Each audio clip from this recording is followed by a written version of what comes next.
ଆଜିର ମୋ କବିତା ଆମ୍ବ ବଉଳ। ଆମେ ସବୁ ଫୁଲକୁ କହିଥାଉ ଫୁଲ, ଆମ୍ବ ଫୁଲକୁ କହୁ ବଉଳ। ଆମେ ସବୁ ଫୁଲକୁ କହିଥାଉ ଫୁଲ, ଆମ୍ବ ଫୁଲକୁ କହୁ ବଉଳ।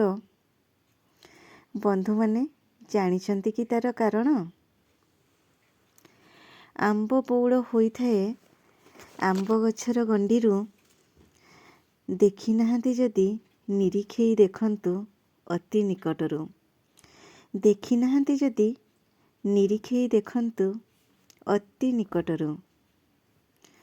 ଆମ୍ବ ଗଛର କାଟି ଦିଆଯାଏ ଯଦି ସବୁ ଡାଳ ପତର, ତେବେ ବି ଆମ୍ବ ଗଛର ଗଣ୍ଡିରୁ ହୋଇଥାଏ ସିଏ ବାହାର।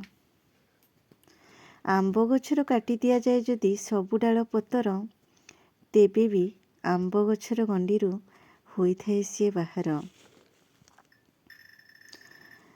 ଆମ୍ବ ଗଛର ବକଳରୁ ସୃଷ୍ଟି ହୋଇଥିବାରୁ କୁହାଯାଏ ଏହାକୁ ବକୁଳ। ଆମ୍ବ ଗଛର ବକଳର ସୃଷ୍ଟି ହୋଇଥିବାରୁ କୁହାଯାଏ ଏହାକୁ ବକୁଳ। କାଳକ୍ରମେ ଏହା ନାମେ ପରିଚିତ ହେଲା ବଉଳ। କାଳକ୍ରମେ ଏହା ନାମେ ପରିଚିତ ହେଲା ବଉଳ।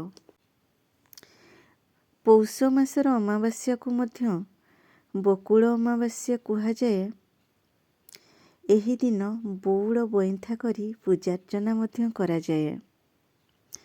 ସତରେ ଅତ୍ୟନ୍ତ ମନୋହର ଦୃଶ୍ୟ ଆମ୍ବ ବଉଳର।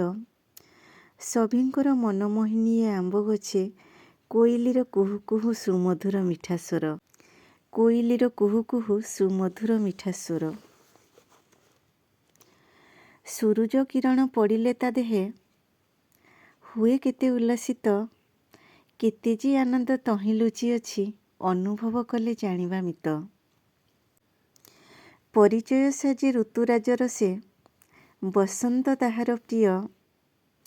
ପରିଚୟ ସାଜି ଋତୁରାଜର ସେ, ବସନ୍ତ ତାହାର ପ୍ରିୟ। ସେଥିପାଇଁ ବୋଧେ ଧରାକୁ ସେ ଆସେ ଯେବେ ଆସଇ ମଳୟ। ସେଥିପାଇଁ ବୋଧେ ଧରାକୁ ସେ ଆସେ ଯେବେ ଆସଇ ମଳୟ। ସେଥିପାଇଁ ତ କୁହାଯାଏ ଆମ୍ବ ବଉଳଇ ଫଗୁଣ ମାସେ, ଦିଗ ଚହଟଇ ତାର ସୁବାସେ। ଆମ୍ବ ବଉଳଇ ଫଗୁଣ ମାସେ, ଦିଗ ଚହଟଇ ତାର ସୁବାସେ। ରାଧେ ରାଧେ।